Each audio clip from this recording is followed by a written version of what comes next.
So recently you may have noticed that Star Wars has actually lost almost every single one of its fan bases, from the comic fans, to the canon completionists, to the novel lovers, to now even the ultra positives with the cancellation of The Acolyte. You can check out my discussion with Annie Kestis about that in the link below, but many aspects of the Star Wars fandom have died out over time due to both missteps and deliberate destruction by Disney and Lucasfilm. But in this video, I'm going to paint the picture of what the Star Wars community used to be like and what it could be, giving a summary of all the failures we've outlined in the podcast and how they could be able to fix it. Let's talk about the time that Disney Star Wars actually had a golden age. Now, the first and most obvious failure is obviously the sequel trilogy. Now, I'm not the biggest fan of them, and I know that many of you aren't either, but we can't deny that when these movies were coming out, especially in the 2015 to 2018 period of time, the fandom was absolutely massive, and even the slightest bit of content would make them go into a frenzy. It was an era where we were largely eating up any lore we could get, and a single video of the simplest little bit of information or speculation or theory could pull in hundreds of thousands, if not millions of views on YouTube. When The Force Awakens first came out, we were all wondering about the future of Rey's journey, Finn's potential as a Jedi, and heartbroken by the loss of Han Solo, believing that his death would be at the beginning of a build-up to a legendary story of Ben Solo struggling to walk the blurred lines between the light and the dark. Although the movies which followed completely failed to follow any of these storylines and deliver on the hype which The Force Awakens set up, the period in between these movies was full of anticipation and love from the fans. The speculation fueled by Rey's parents, who was Snoke's master or who was Snoke, was Rey a Kenobi, was Rey a Palpatine, all of these little things culminated in a very hyped and a very excited and speculative fandom, which absolutely fueled so much hype and speculation and so much enjoyment. Annie Kestis, who did the podcast with me, told me that he firsthand recalls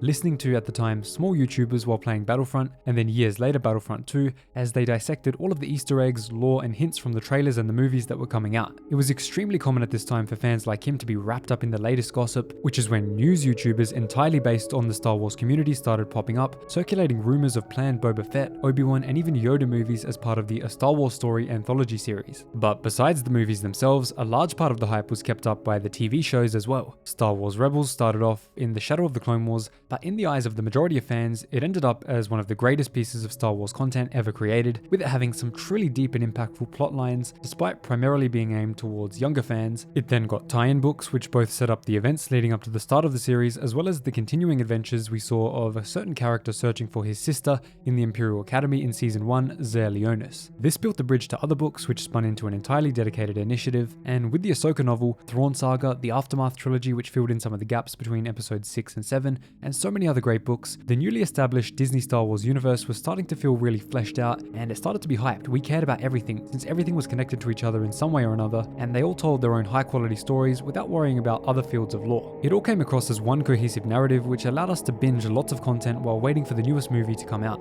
Absolutely every single comic, every single novel felt like we had to read it because it could tie into the next game, to the next TV show, or even on the big screen in the next movie. It can't be stressed enough exactly how responsible the books are for keeping the hype of Star Wars going, since it took a whole year after the first canon book was published for The Force Awakens to finally release. So fans were eating up every tiny crumb of lore that they could get about this new mysterious alternate timeline. Even to this day, in shows like The Mandalorian and Ahsoka, we see the knock-on effects of the new characters and storylines being adapted into live action and continued on in their own ways from those early novels. Although they took a while to pick up steam, the comics were also a large seller early on, bringing tons of legacy fans into the fold by giving them incredible storylines through the comics, such as Charles Soule's Darth Vader line, especially Darth Vader 2015 and then later 17, and the fact that all of the mainline Star Wars comics and then the spin-off lines all tied into each other and gave nods and references brought a lot of depth to the stories and made them feel deeply planned and high quality. Although the video games that we got during this era were few and far between, and both of the major console releases, the Battlefront games, were surrounded by controversy,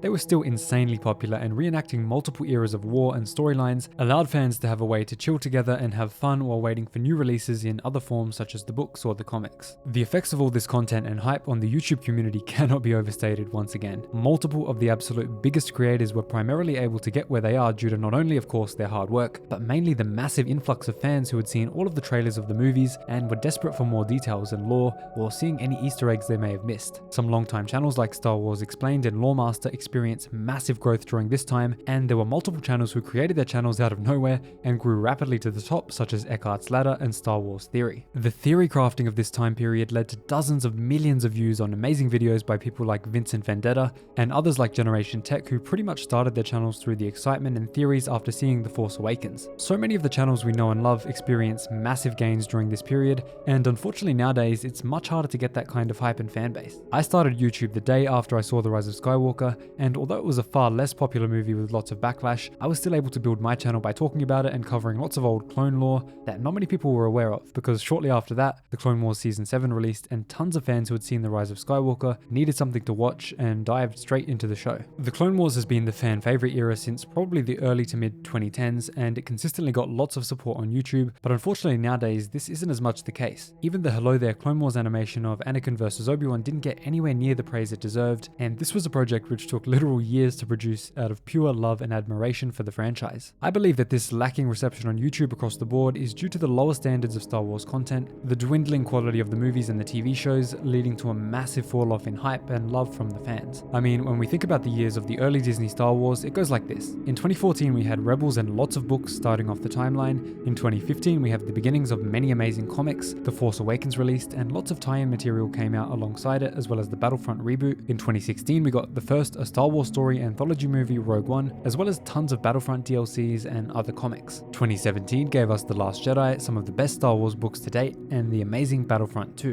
2018 and 2019 gave us Solo, The Rise of Skywalker, The Mandalorian, dozens of large-scale free updates to Battlefront 2, and probably 50 or more books and comics to enjoy. When you compare these 2010 years to the 2020s, it's horrific. So far in the 2020s we've had this: Battlefront 2 cancelled, The Clone Wars got a final season which was amazing, but they were followed by Obi-Wan Kenobi, which was absolutely deeply disappointing to many people, and I'll just say it was completely terrible. And to some it even completely ruined the George Lucas saga through its awfully shot fight scenes and countless retcons. Before that we got the Book of Boba Fett, which was basically a character assassination on the legendary bounty hunter who George Lucas always kept a mystery and portrayed as cold-blooded mercenary rather than a love-filled peacemaker. The Bad Batch came after that, which seems to have a very small, very small passionate fan base, but it's tiny, and the show honestly lacks as a Clone Wars spin-off to the extent that I haven't even gotten past season 2, and literally the first few episodes of season 2 I haven't even watched as one of the biggest Star Wars YouTubers. Visions after that, I didn't enjoy it, but most did, except of course the one absolutely incredible episode, The Ninth Jedi, which was absolutely amazing, and I think they should do much more with that and make it canon. I did enjoy Tales of the Jedi, and Tales of the Empire though I found pretty lacking and pretty much useless. I mean, the stories that they expanded on, you expect there to be big twists when we've been wondering for years what happened to Barriss after Order 66? How did she get out of that prison cell? And we basically get the most straightforward, simple, and not surprising answer at all. Got recruited as an Inquisitor, and the way they did it was very boring. But anyway, since these are tiny miniseries, it doesn't even really matter. What does matter though is The Acolyte, and look,